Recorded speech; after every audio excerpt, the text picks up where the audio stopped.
kaum muslimin, Al-Mahdi akan muncul. Rasul mengatakan kemunculannya nanti di depan Ka'bah, antara rukun Hajar Aswad dengan Maqam Ibrahim. Di situ dia dipegang dan digenggam erat oleh orang-orang beriman dan dipaksa untuk mau dibaiat, dan beliau memberontak.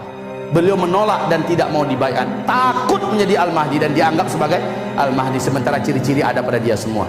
Ciri-cirinya apa? Nah, Nabi menyebutkan rentang kejadian alam menjelang Al-Mahdi muncul. Nabi menyebutkan, satu, apabila kalian menyaksikan salju sudah mulai turun di Arab sejak tahun 2009. Tiap tahunnya salju turun di Arab. Bahkan sekarang seluruh dunia menyaksikan antara Mekah ke Madinah di highway-nya itu sudah penuh dengan salju kaum muslimin. Orang sudah hati-hati jalan sekarang. Arab pak, nggak pernahnya ada salju, sekarang sudah turun salju di Arab. Siapa yang membantah ini? Nabi berkata dia akan muncul di musim salju, dan kalian ketika dia muncul wajib berbaiat kepadanya walaupun merangkak di atas salju. Nggak ada kendaraan ini umpamanya, salju tebal banyak, wajib kejar dia walaupun merangkak di atas salju. Salju sudah turun di Arab.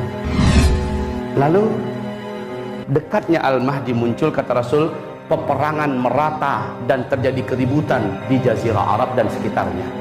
Huru-hara, kegaduhan, pertempuran, peperangan di huru-hara di Arab. Di mana-mana di Arab itu ribut setelah Arab Spring. Kaum muslimin yang kami muliakan, secara spesifik Nabi menyebutkan lagi apa yang akan terjadi menjelang beliau muncul, yaitu pusat pemerintahan Al-Mahdi sebelum dia muncul akan dipenuhi oleh fitnah-fitnah yang disebut oleh Rasulullah dengan wal fitanu bisyam, dan fitnah-fitnah itu standar dan barometernya adalah negeri Syam. Fitnah Syam. Fitnah ini apa maknanya? Anas bin Malik, Abdullah bin Mas'ud, Abdullah bin Abbas dan sahabat-sahabat memahami makna fitnah adalah terjadinya banyak pembantaian, pemaksaan akidah supaya kafir, pembunuhan, penangkapan, dan kekacauan-kekacauan, peperangan-peperangan. Ini adalah fitnah. Fitnah di Syam. Syam itu di mana tadi? Syria kaum muslimin. Syria, Palestina, Yordania dan Lebanon. Ini adalah Syam. Dan Nabi mengisyaratkan badiru bil a'mali fitanan. Ketika masa-masa fitnah, badiru, berlomba-lombalah kamu, nampakkanlah terang-terangan. Bil a'mal, kamu memperbanyak amalan-amalan saleh di masa-masa fitnah. Dan Nabi mengatakan wal fitanu bisyam, yang dimaksud dengan fitnah itu adalah di negeri Syam. Ketika start fitnah di Syam, kamu yang ada di bumi seluruhnya wajib berpacu-pacu, berlomba-lomba memperbanyak amal soleh. Why? Kenapa? Karena orang-orang yang amal solehnya yang banyak, yang ketika beban berat, fitnah, petaka, bencana, huru-hara, musibah akhir zaman itu terjadi, hanya dia yang akan selamat. Sebab apa? Kekuatan dan tupangan iman dan amal soleh lah yang menjadikan orang-orang ini selamat.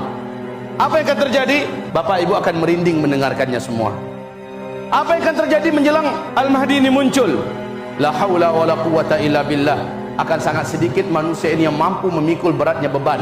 Sehingga kata Rasulullah, orang yang beriman di antara kamu di saat itu nanti, saat lewat di depan-depan kuburan, saking beratnya tekanan dan beban, bencana, musibah hidup, sampai-sampai dia berkata, aduhai kiranya alangkah indahnya kalau saya yang dalam kuburan itu, kalau saya yang mengisi kuburan itu. Maksudnya apa? Nggak tahan dengan hidup di dunia ini. Kalaulah saya sudah meninggal sebelum kejadian ini, lebih enak bagi saya. Ini orang beriman pak akan berkata begitu nanti. Bayangkan orang yang tidak beriman, kalaupun masih hidup mungkin mereka akan bunuh diri. Orang akan rela membunuh orang lain demi sesuap makanan. Apa yang akan terjadi sebenarnya? Mari kita simak berikutnya. Ibarat ma'asyiral muslimin, hamba-hamba Allah yang kami muliakan, benar-benar luar biasa. Sekarang di Madaya, penjahat-penjahat kemanusiaan yang PBB baru saja mengumumkan pernyataan bahwa penjahat perang yang paling asli zaman ini adalah Bashar Assad.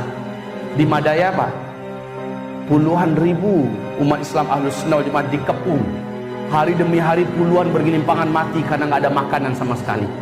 Mereka sudah berusaha memakan tikus, makan anjing yang ada, makan kucing. Mereka sudah berusaha memakan rumput apa yang bisa. Musim dingin juga listrik dipasokannya mereka matikan, air bersih mereka matikan, bahkan ada air yang biarkan mengalir tapi diracuni dulu. Ya Allah, pembantaian yang sangat keji.